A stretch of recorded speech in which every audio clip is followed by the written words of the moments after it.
Good evening, everybody, and thank you for joining us. My name is Michael Rooks. I'm the Whelan Family Curator of Contemporary and Modern Art at the High Museum.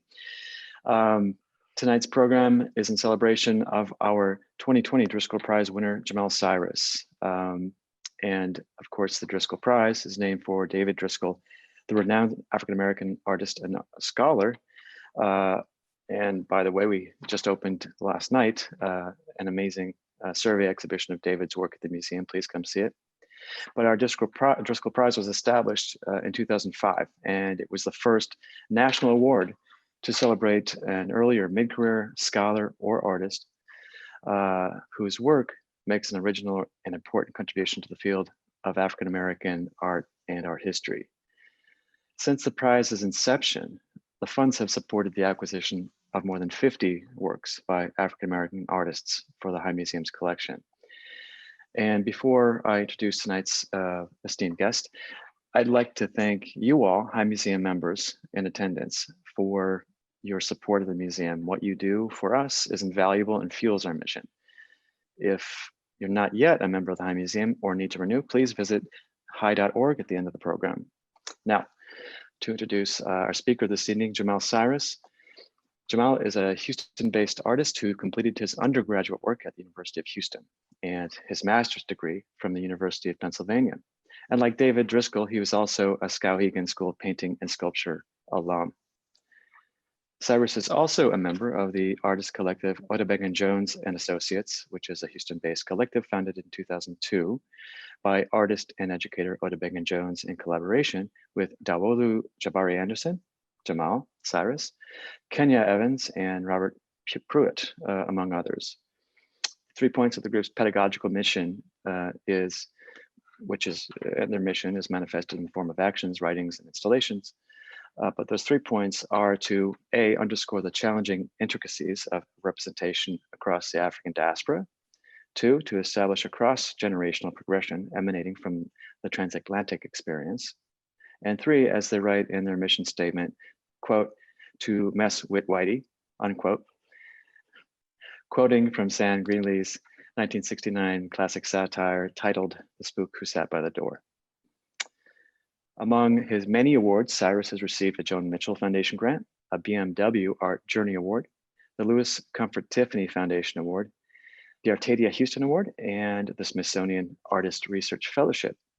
And he's participated in dozens of museum exhibitions across the country and around the world. Some highlights of his young career include major international exhibitions such as Prospect New Orleans, the upcoming one, which was actually postponed from last year, as well as 2017. The Front International Cleveland Triennial for Contemporary Art, and the Whitney Biennial in 2006, as well as notable thematic exhibitions such as the Freedom Principle, Experiments in Art and Music, 1965 to now, which was organized by the MCA Chicago, and Radical Presence, Black Performance in Contemporary Art, curated by our very own 2011 Driskell Prize honoree, Valerie Cassell Oliver, and which traveled to five venues across the country, including the Studio Museum in Harlem. His most recent exhibition this past year was at Inman Gallery in Houston, and it was titled Everywhere Now, fantastic exhibition. We'll save some time for questions at the end of the program. And if you have questions, type them into the chat section on Zoom, and we'll be sure to read them to Jamal. But for now, let me please introduce Jamal, and I'll turn it over to you. Okay. Thank you, Mike. Thank you for your kindness too. It's a young career. I appreciate that. It is. Yeah, it is. It is. I don't think of myself as young too much lately, though. But I appreciate that. Yeah. And I thank everyone for attending the talk this evening, as well as the High Museum for the Driskell Prize Award, and very honored to be a part of such a stellar group of artists and scholars. And I hope I can live up to that. Yeah, that make contributions in line with that. So tonight, the talk is entitled Phylacteries to Repel Ghosts. And I think the PowerPoint is about to start in a second, but but kind of centers around the idea of autodidacticism in Black American culture. And this is something that I kind of slowly started to realize that was really influential in my work in terms of who I was looking at and getting inspiration from, in terms of what were the histories I found myself most intrigued by. And so you know, when they asked me to put something together, that's kind of what I want to think about and kind of what I want to share with other people. You can go to the next slide. So in their pursuit of freedom within the United States, African Americans have had to depend upon autodidacticism and other alternative educational structures to survive. This presentation will focus on this sensibility and the structures that have helped it to spread and empower African American communities. So, so as we'll see very early on, literacy, as many of us know, was tied to not being able to keep power over slave communities, right? So literacy became one of the things which was highly contested and which threatened the power structure in the United States, at least between the enslaved communities and slave owners. So this is by Carter G. Woodson, and who is, you know, the founder of Black History Month. Indeed, all that is most worthy in man, he must work out and conquer for himself. It is that which constitutes our real and best nourishment. What we are merely taught seldom nourishes the mind like that which we teach ourselves. And so because of some of the conditions that early enslaved communities found themselves in and after, this role of having to really go for oneself or to educate oneself or one's community became essential to survival. Next. And this is from an enslaved woman freed slave woman from South Carolina. No, child, white people never teach colored people nothing, but be good to their master and mistress. What learning they would get in them days, they've been get it at night, taught themselves, right? So, you know, this quote really alludes to, again, the fear of education, the fear of literacy, and a struggle on the behalf of the early communities in order to try to get that, right? Try to attain an education. And one of the things which is really interesting is that you know, being able to read and write opened up the scope of democracy, right? And opened up the amount of perspectives in this country, and of course in a way that was feared. One of the other things that's interesting about this also, this kind of time period, is that, and this is something also that I kind of deal with in my work a little bit, the drum itself was feared, right? So this thing about expression in both what, figurative, if you're talking about text perhaps, and in more abstract ways, and communication was something which really what bothered a lot of people in power. Next. So this is a Freedom Ways magazine in which Charles White did the illustration of Nat Turner for the cover. And so again, after these kind of insurrections, these kind of happenings within society, anti-literacy statutes were developed and enacted, and both whites and blacks were punished for for educating slaves or the enslaved. There was one thing that they were able to do, which was teach them numbers, right? So things which kind of allowed them to do their job in regards to counting and accounting. They were allowed to do that, but having literature, having teaching people to read, you know, these were all things that were punishable by law. Next.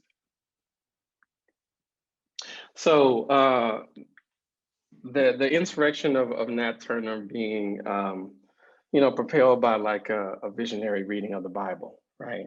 So I just want to I wanted to contrast that with this piece by James Hampton, which is at the Smithsonian, entitled Throne of the Third Heaven of the Nation's Millennium General Assembly. And this is also, informed and influenced by visionary reading and interpretation of the Bible. So I kind of just want to take another, just another look at this thing, you know, like political as well as expressive avenues which reading took. Next. Now, tonight, however, what I am focusing on is an aspect of my growing up, of my adolescence, in which I was very influenced by how do you want to say, by hip hop culture. And hip hop culture was very influenced by a movement, an Islamic movement in this country called the Nation of Islam. The Nation of Islam is an example of autodidacticism in that it is something which it is not necessarily an orthodox rendering of Islam, but one which is especially tailored and fit to the needs of African Americans and the, you know, be it like the social arrangement or the obstacles that are faced by them, or and so this group starts roughly in the 1930s, but continues to have an effect on the thinking of sections of African America, and eventually having a large effect on the hip hop movement that started to you know, take off in regards to being a widespread phenomenon, like in the late 80s, early 90s. The figure who is very essential. So it goes, number one is Wallace Fard, who is considered to be the gentleman to introduce this teaching to the United States. His origin is not completely known. People think that he may have been of South Asian descent. He became a teacher of number two, who was this gentleman named Elijah Muhammad, who then took control of the organization, or, you know, began to lead the organization. Number three is Clara Muhammad, who was Elijah Muhammad's wife, who was really spearheaded the organization of schools. Number four, well-known figure Malcolm X, really became the mouthpiece and kind of a resurrector of the Nation of Islam after his joining. And after Malcolm's death, later on, Louis Farrakhan, right? So these five people being, you know, the people who would really lead the direction of this organization. Next. And one of the things that this talk, or one of the things that also inspires me, is this idea of Black religion. And this is a quote from Gerard Wilmore, but Black religion is a complex concatenation that was a hard word, I had to look that up, but like a combination of things, of archaic, modern, and continually shifting belief systems, mythologies, and symbols, none of which can be claimed as the exclusive property of any one religious tradition, yet sharing a common core related to Africa and racial oppression. So with this explanation or definition of Black religion, one of the things that I would like to stress again is it not being the property of any one religious tradition, right? So that really gets me thinking about what the future of Black religion looks like, especially at a time in which people are turning away from kind of the kind of tradition, religious tradition, and maybe for other more kind of like spiritual phenomenon. So what will be the vehicle for Black religion in the future? And also, I think it has a future because of its place in resistance and social struggle of Black people and of in America. Next. So this is a thing. So I kind of did another version of the second slide in the presentation, according to Nation of Islam vocabulary and terminology. And so in their pursuit of freedom in the wilderness of North America, Black Afro-Saxons have had to depend upon autodidacticism and other alternative educational structures to battle the forces of Yaqub. This presentation will focus on this sensibility and the structures that helped it to spread and empower the Black Afro-Saxon community. So one of the things that the nation was really good at was reordering these kind of mental and linguistic frames, right? As well as creating its own mythology in a way, again, that was empowering for aspects of the Black community. One of the things too that's interesting to think, especially in the early part of its history, is that it was particularly impactful amongst people who had gone through prison, right? So people who've gone through, these extreme kind of situations, and then was really able to renovate them and change them. Next. Okay, so large publishing wing in regards to the Nation of Islam, in which they would get this literature out, pamphlets, as well as more ephemeral kind of newspapers and things that would meet the kind of everyday experiences of Black people in America. Next. Okay, another example of the Messenger magazine. And so this is a girl's uniform from the Sister Clare of Muhammad School. And one of the things that's interesting with the nation is that they were really, again, trying to create within their members and their members' children like a new way of thinking about themselves and a new way of seeing the world. So these schools took upon a large part of that work. Next. Okay, and this is a 1983 image from the Sister Clara School. So the sexes would have been separated within the schools.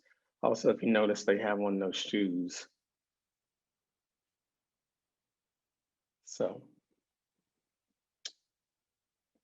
and going back to the idea about Black religion and its place within social struggle, it's interesting to think about. So this is Huey P. Newton and Elaine Brown at a press conference. I imagine this is like late 70s. but it's interesting to think about the life of the Black Panther Party and them, the struggles that they faced, which were great. J. Edgar Hoover probably hated the Black Panther Party as much as he hated Martin Luther King, right? So a lot of pressure came from that organization in order to neutralize and crush the Panther Party. But it seems as if their ability to deal with the pressure of that was a little different, and I myself wondered, does that, what do metaphysics have to do with that, right? Like what do larger frames for seeing oneself and why one's active in the way that they are, how that affects one's resilience. Next. So this is a work by Odebinga Jones and Associates. So as Michael talked about, the collaborative group that I work with, we are now defunct, but basically ran from 2002 to 2012. We were all members or students at Texas Southern University around the same time. Were friends and eventually started working together. So this is an exhibition which is called Lessons from Below at the Menil Collection from 2007, and basically was centered around what the Panther Party called Saturday Liberation Schools, right? So again, to think about like these self-run, self-directed educational institutions and curriculums that were really important to the politics of that moment and to people's political consciousness, because they were not getting it elsewhere, right? So again, you having to provide that service to yourself, and I also want to kind of think about that as as a potential phylactery. So I will talk about the phylactery a little bit more later. We'll have images of that, but the phylactery is essentially a protective amulet or protective device that one wears in different situations and environments. Next. So the nation also had a strong effect on the Black arts movement. Again, through the persona of Malcolm X, was really inspired by his message, by his way of being in the world. So both Mary Baraka and Sonia Sanchez, made works about, nation ideologies. And who I would consider to be two of the most, important figures in the Black arts movement. Next. Last Poets. This is a group that came together after the death of assassination of Malcolm X, and would really be an important influence on the burgeoning hip hop community. Next. So again, the death of Malcolm X really having an important, playing an important part in people's consciousness, right? Leroy Jones, right, talks about the death of Malcolm X as being the pivotal moment where he essentially becomes Amiri Baraka, leaves the Lower East Side of Manhattan and the East Side of Manhattan and goes uptown to Harlem and really becomes a part of the political activities and consciousness raising activities that were happening then. And this is an image of the aftermath from the assassination in 1968. What I really became interested in from an artist's perspective was this chair. And the chair, potentially serving as a formally it's a nice chair, but it's very elegant, but also standing as a stand-in for the body. I became intrigued by that and wanted to use that in an artwork, so I began to collect them. Probably about, I would say about 4 years ago, in my studio, and was eventually just trying to figure out what to do with it. Next slide.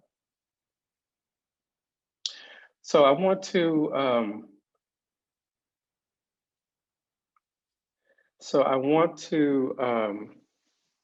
read a little bit.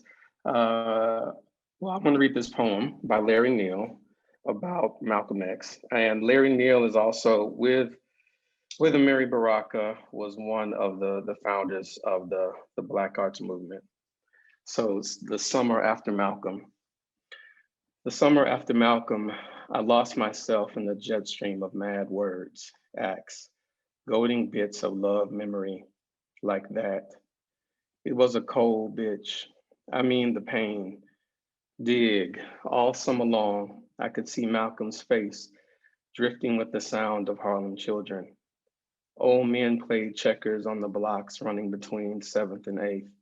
And yes, there was the sweating night. The wine smells and hallways were screaming women. Angry the way the breeze came off the river. Angered too by the rustle of soft murmuring silhouettes in the dark park. Child of demon lover, I grapple with ancestral ghosts. It was Smokey Robinson's summer, the hip falsetto, the long, lean lover. I miss you, baby. Missed her small and awkwardness, the brown walk, soft spots in the dark of her. Night turns on its edges. Dig. It was a steel cleaning that robed sleep those summer nights. Remember, baby, under the beat, music spiraling over us, under the beat, and oh, how we clung and took that lovely, lovely, very mellow, special super ride. But that summer after Malcolm marks my phase in time. After Malcolm, the seasons turned stale. There was a dullness in the air for a while, and you had gone, and there was a lingering beauty in the pain. Now there are scraps of you here and there in the backwash of my mind. And check this, lurking between odd pages in the book of blues, your handwriting in red ink. You know, so thinking about Malcolm again, like as this muse for many writers, many poets of the Black Arts Movement. And poetry was, I would say, the essential art form of the Black Arts Movement, right? Like, and had the kind of reach that it does not have now. So very interesting to think about Malcolm and just the sheer numbers of poems that are written about him. Next. So like almost without missing a beat, you know, the hip hop movement picks up on Malcolm X, primarily, you know, because of, you know, tape recorders and samplers and records, picks up on his ability to craft the sound bite, right? So the sound bite that kind of works in the same way as the powerful, pithy like drum break, right? Very short, but gets to the point. So this is an early 12-inch by Keith LeBlanc on Tommy Boy Records called No Sellout, 1983. Next. So going back to the chairs. So after, you know, accumulating enough of the chairs, you know, slowly, I started to try to figure out what to do with them. And I wanted to do something that really thought about Malcolm X as this spiritual figure, right? And this person who had really transformed himself, right? Time and time again, from a prisoner, again, going back to autodidacticism, a prisoner who taught himself, you know, while in prison, through reading the dictionary and writing letters and arguing with other people, really kind of, raised his own consciousness in prison. But also, again, like, yeah, thinking about him as this as a spiritual ancestor. And so what I eventually came up with is this kind of the structure is called a minbar. So a minbar, can you click two down? Yeah, thanks. So a minbar is this kind of it's a piece of mosque furniture that the minister, the imam, the chief stands on and gives a sermon. It's a symbol of authority, a symbol of power, but also a symbol of elevation and ascension. And so wanted to put together something which had that meaning, but again was used the stage of the Audubon Ballroom as the takeoff point. Can you go back to the original? Thanks. And so once we figured out how to do that, how to piece, secure this thing in a way in which it could stand on its own, started to also think about one other element to add to it, one other material to add to it, and decided upon these stainless steel rods, which act as, which really they act as a way to further support the sculpture, but they also serve as a reference to the assassination, right? They're these kind of ballistic rods that are used to determine the direction of bullets. So that's what I decided to use as the second element in the sculpture. And after standing off of it a little bit, thinking about it a little bit, started to think about these things as rays of light, right? So the piece is called Lights from the Garden, and also kind of implies ideas about martyrdom and ascent, and yeah, those things. Next slide. Just a detail of the sculpture and the rods piercing the chairs. And next slide. And next. So this is a group which is called KMD. And KMD stood for different things, but this is a group which was very popular in the early 90s. And they are also highly influenced by a Nation of Islam offshoot called the Ansar Allah. And their music often was, I think, kind of looking back on it now, like a form of sacred art, at least some of their songs, in regards to its questioning and kind of how it was thinking about how the artists were thinking about themselves and the kind of change that they were trying to create with their music. And Humi is really about Black representation, but particularly the Sambo image. And the Sambo image, as we know, was used by Betty Starr and many other people during the 1970s, and again it's picked up later in the 1990s again. But I think for their generation, really were on the forefront of this thing about thinking about one's history, thinking about representation, and trying to take more control of that. Next. So this is a piece which is called Interagency. No, I'm sorry, this piece is called Xcodex. So the title for this is wrong. But this is a large scale drawing done in graphite powder that I did using a broom and a oversized stencil that I made from a document taken, really the very first page taken from Malcolm X's FBI file. Next.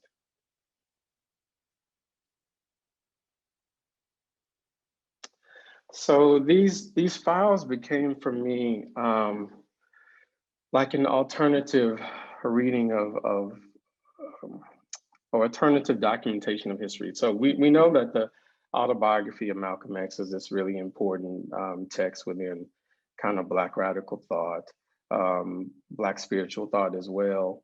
But thinking about the FBI files as a companion to those is something that really interested me, particularly the redactions.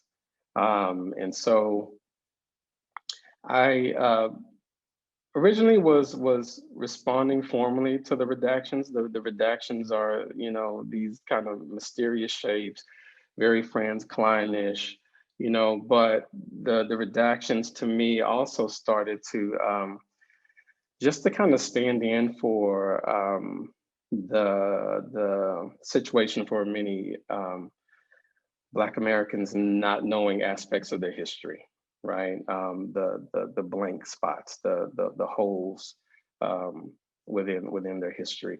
So I, you know, within these drawings, within these artworks, I always take out all of the typewritten text and I leave the handwritten text, the numbers, the redactions, and the markings.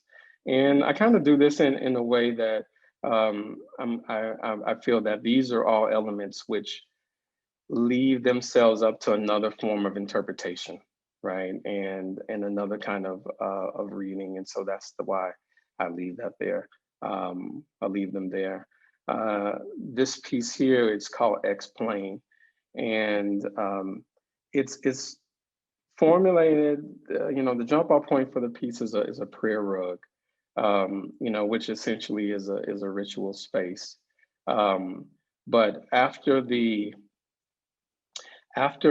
looking at these documents for so long, I started to think about its form, you know, the fields in which different text goes and that kind of thing, as like a planned view, right? And again, thinking about visionary readings, you know, visionary readings of this material, of these documents that elucidate new aspects of them. Next. This is a piece which is called BPPGG. And as I said earlier, with the lights from the garden piece, I'm very often attracted to objects which are kind of stand-in for the body, you know, which the body participated with, engaged with in one way or the other. And so with this one, it's a black leather jacket, which is kind of standard uniform for the Black Panther Party. And on it, I've put these figures, these objects called phylacteries, call other things in other parts of the world, but essentially these amulet pieces over the jacket in order to, again, provide protection in different kind of environments and circumstances. Next. So this is the pieces which, you know, originally really got me looking at this type of garment. This is a Bambara hunter's vest, and it has the phylacteries, the amulets all over it on the front and the back. It's an accumulative kind of form. And it's interesting because it's also kind of a trophy case, right? As hunters go into the forest and have new experiences, you know, track new animals, find other kind of flora and kind of, you know, plant life for medicinal purposes. You know, they use them as inside the phylactery, inside the amulet. And so it's collected as a person has more, gains more wisdom and know-how. Next. So these are two other examples of a phylactery. Within the Jewish tradition, on the left, a phylactery often has pieces of the Torah that's encased in this kind of cube figure and then worn on the body. And then on the right, in the Shanti amulet case, which is, you know, from roughly from the area of Ghana, and would have, you know, could have contained aspects of the Quran, could have contained other kind of powders, other materials which were considered to be powerful. Next.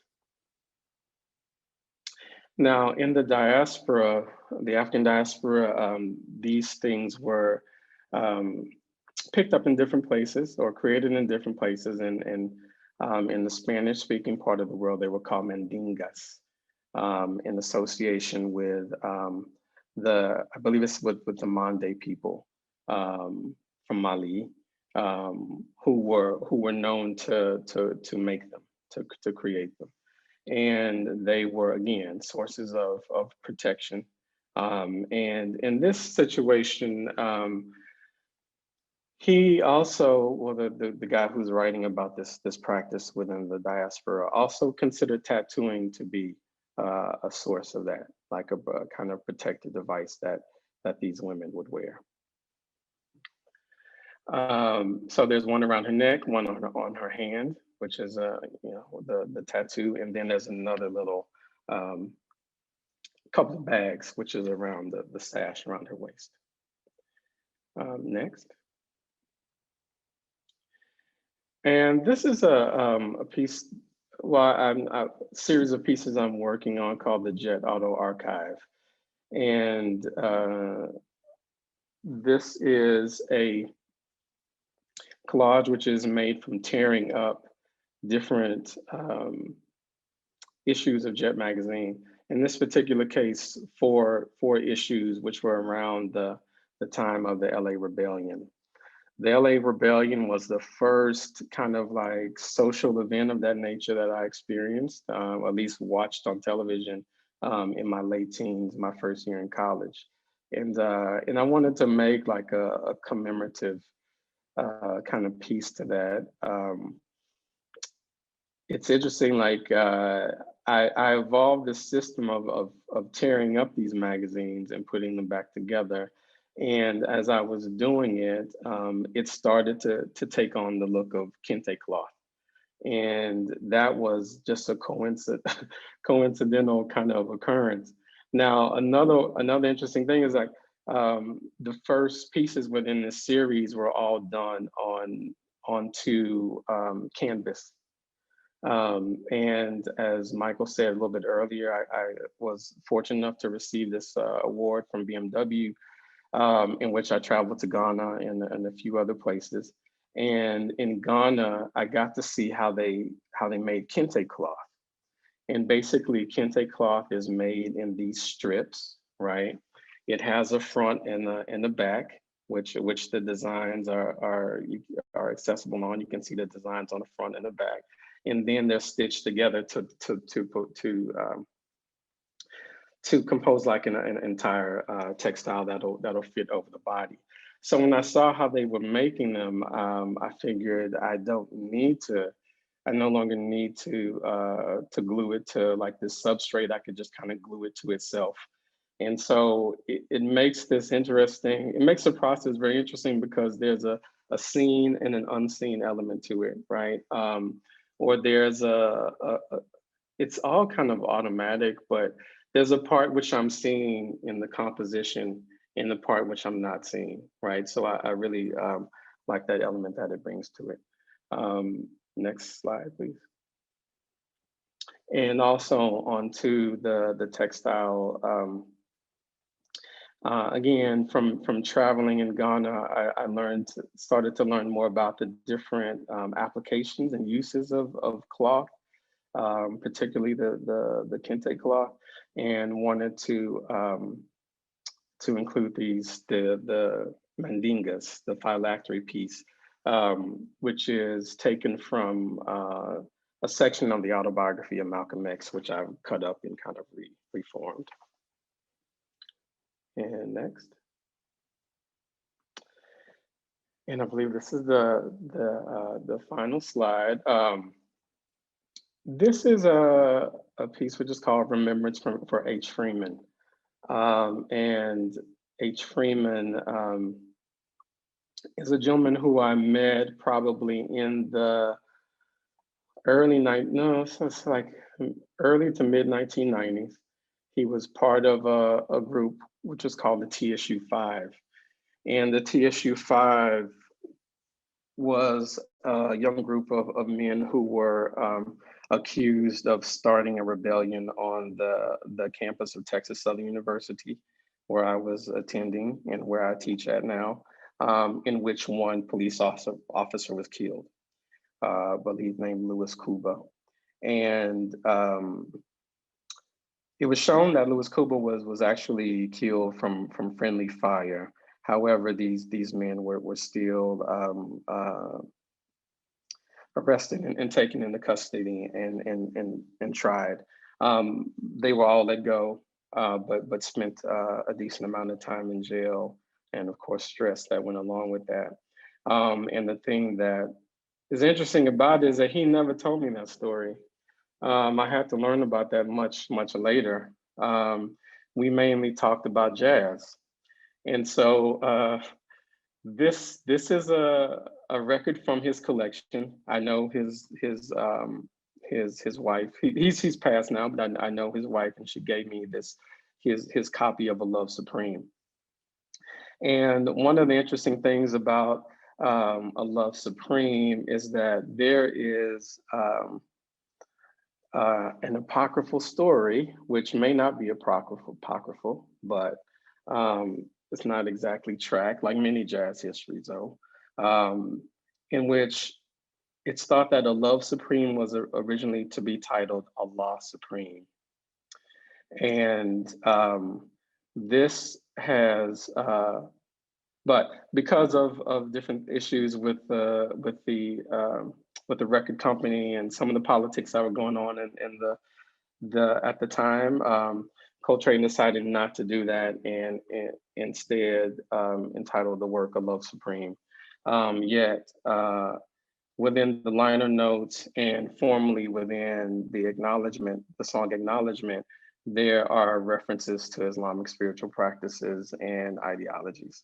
So one thing about this work that really intrigues me and kind of like where I'm trying to go with my work is again thinking about this thing of in regards to Black religion, and thinking about what parts of the story are we overlooking and what parts are being left behind.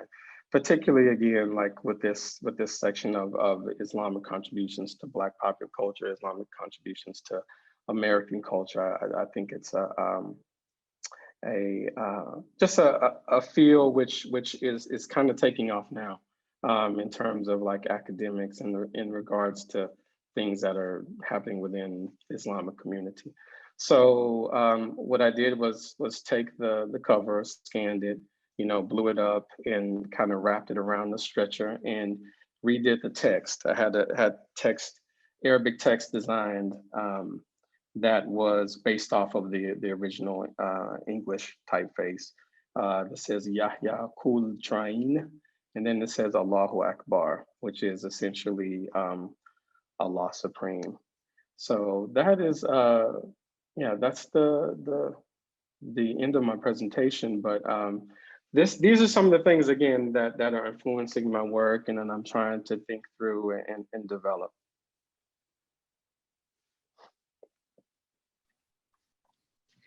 That's wonderful. Jamal, thank you so much. So interesting. I thought we have some questions that I'll get to, but my thoughts went back to this past summer, thinking about religion, the future of Black religion, as you were speaking about Nation of Islam. And my thoughts went to ideas about sacred texts, because I think a lot of us were thinking about or talking about sacred texts at that time in the form of, for example, Baldwin's Fire Next Time, or Arthur Jafa's video, which was live streamed for 48 hours. We were participated in that live stream of his Love is the Message, the Message is Death. So there's all these different all these rather different forms of sacred texts that were being cited and being looked to for as sources of inspiration. Do you have a sacred text that you turn to, like one particular? I don't have one in particular. I think what I'm trying to do within the work is to expand the idea of the sacred text, as well as like expand the idea of the phylactery. What does an image of power look like? You know, how do I create one? How do I find them? And, you know, so these are all the things that I think are really I'm trying to work with. In regards to what you're saying about the summer, yeah, like sorry, we were speaking a little bit before the thing started. So I'm working on an exhibition which is going to open in Chicago in late March, which is called, I'm messing around with the title a little bit, but it's either called Manna and Braised Greens or Manna and Braised Collards. And so these are two references. One, which to manna, which was the heavenly food that came down upon, you know, the Israelites when they during Exodus, but also, you know, food in the South. You know, that's part of the Southern tradition, part of the African American tradition, and revolves heavily around this figure known as the Black Messiah, right? So. So yeah, in using the summer as a takeoff point, you know, what happened last summer as a takeoff point, the question, like, where's that momentum going to go? Like, how does it get, you know, properly utilized? You know, just, yeah, like what happens with it? So. Yeah, well, that's a great segue to some of the questions. We have multiple questions from one of our audience members. So I'm going to go out of order because what you were talking about addresses one of his questions, and that is, how has Black Lives Matter, police violence, Black on Black violence informed your creative process? And are there any other influences from Santeria, Voodoo, other religions, religious sects associated with Africa? So that was so those two questions. So the first one, so really, like, the content of my work is tied into growing up in the South, right? In a place that's very, which I was telling a friend, like culturally very rich, but in regards to my upbringing in Houston, I wasn't really exposed to many radical politics, right? So a lot of the histories of the late 60s, early 70s, and then later, you know, things that stem from that, they become a part of my work and me trying to find out what happened, you know, especially in the city, in Houston, because there was activity here, but for the most part, it's not brought up in conversation with other parts of the South or with other urban centers like New York, Chicago, LA. However, some of the same things happened in Houston. So really, you know, with police violence and in terms of also radical politics, like that's how those things operate in my work, as a form of self-education. In regards to other spiritual traditions, again, yeah, I have a more kind of expansive view of Black religion, and that, like, the essential things which make up Black religion is a spiritual concept, but also this idea about you know, what's happening socially, right? Black struggles within whatever country or place they're in. And so like anything that, so yeah, that's my view of Black religion. So it does have other things do come into play. And as you stated earlier in your talk, the future of Black religion is perhaps based in resistance, or is based in resistance. Yeah, right? yeah, and we don't know again what form that's going to take, you know. Right. So not in regards to the resistance part. Well, we don't know what the form that's going to take either, but in regards into the spiritual material that or container that's going to, you know, be poured into. We don't know. So right. Yeah. Another question from the same audience member. Please speak to the battle with Jacob and anti-Semitism associated with the Nation of Islam. So if you wish to answer that question, otherwise I can go into another. So, well, that's, yeah, that deals with a portion of the Nation of Islam's kind of mythology, which I don't hold to. What I was kind of more trying to outline in the talk is how at one point those things they broke and went mainstream, right? And were able to be seen on MTV, and were able to I don't know, just to affect a lot more people outside of the Northeast and the Midwest. You know, and that's to me, really, that's an important kind of cultural moment. Like, it's another kind of cultural renaissance, the early 90s that went on in Black American culture. And you're absolutely right. I'm from Chicago, and I'm sure I'm not unique in being from Chicago, perhaps around the country. Seeing and hearing from Louis Farrakhan on the television that the Nation of Islam became part of a broader cultural imaginary during the the 70s, 80s. I don't know when Louis Farrakhan became Elijah Muhammad too, but was it in the 70s or was it? I think like the 80s, like maybe like late 70s. Yeah. So it's like I'm dating myself. I was trying to remember the news in Chicago. Anyway, but that's really interesting to me, I think, how that happened, that it sort of seeped into a broader cultural imaginary.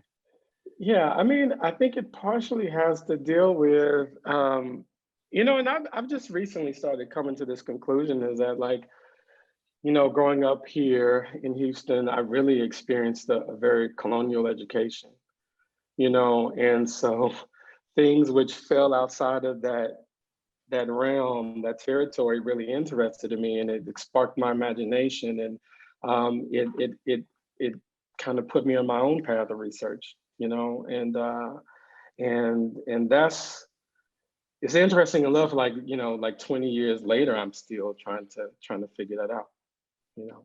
Yeah. Here's a question from my colleague, Katie Jenelson, who's the self-taught curator at the High Museum. Question is your choice to represent trauma, like Malcolm X's assassination, conceptually a moral one? Thinking about the controversy around Dana Schutz's painting of Emmett Till and the confrontations that created about depicting violence. Yeah. So this thing with trauma in the work.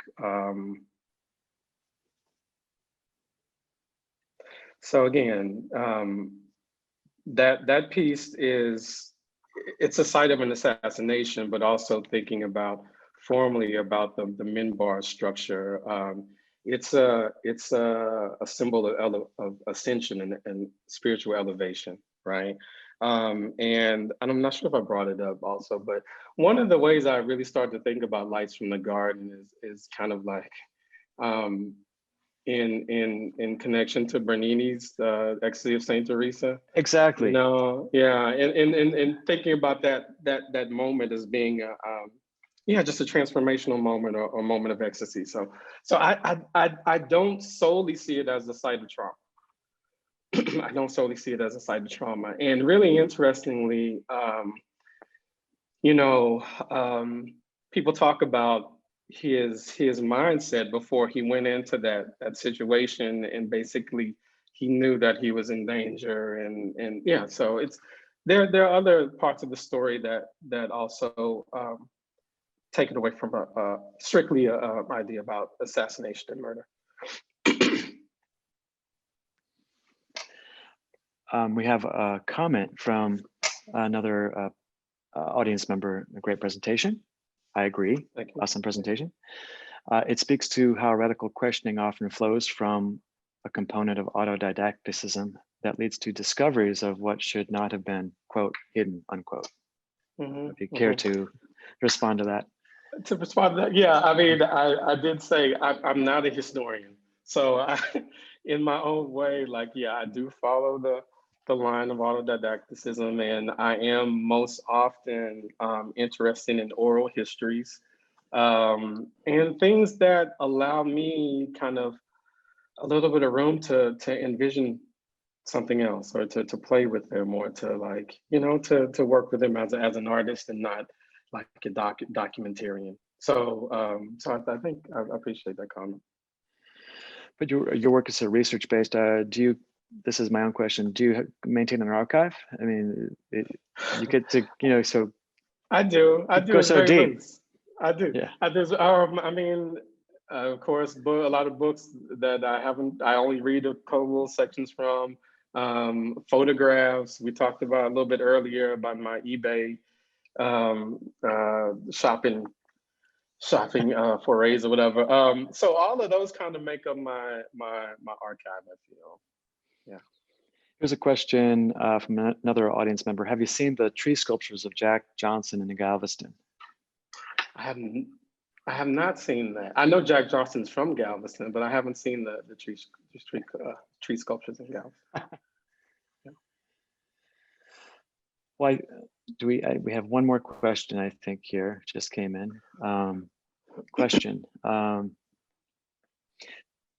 This audience member is curious to understand the role of landscape and environmental concerns in your work and the impact on psychogeography in your work. More specifically, the distinction between southern and northern urban settings. Well, I mean, I think I personally, you know, I have friends who grew up in other parts of the United States, and for me, growing up in Houston, again, like in regards to certain spiritualities, in regards to certain Black politics, it's a slight vacuum, right? And you really have to go and seek out these things. I wasn't able to walk on 116th Street and see, you know, a humongous, you know, Malcolm, you know, Shabazz Masjid, or see people, you know, selling newspapers on the street, or, you know, all of these things. And so all of those things, for the most part, I was introduced to through the music, right? Through hip hop. And so it was this thing of it was two forces working together at the same time. One was sonically, and then the thing about the content. And, you know, one really interesting and unfortunate thing about that moment is that a lot of this new information was coupled with new sounds, and that's just something that really just got into my, you know, just working me internally, and just, you know, yeah, set me on a path of a creative path. So that question, by the way, was from Leslie Hewitt. So okay, Leslie, I'm sorry for botching your question. I told my colleagues I wasn't good at reading these questions in the chat room, but I'm doing my best here. We have one vote, by the way, Jamal, for Collard in the chat room. So you got one vote for Collard. Okay. And so manna and braised collards. Okay. Got one. Anyway, I see no other questions, so I think it's a good time to wrap it up. I want to thank you from the bottom of my heart, from all of us at the High Museum, Jamal, for joining us tonight. Thank you. I had a good time. We did too, and I can't wait to meet you in person someday. Hopefully soon. To meet you. Yes. Yeah. And to everybody who is still watching, thanks for joining us from all of us at the High Museum, and have a great night. Okay, thank you. Have a good Okay, evening. thanks. Bye-bye. Bye-bye.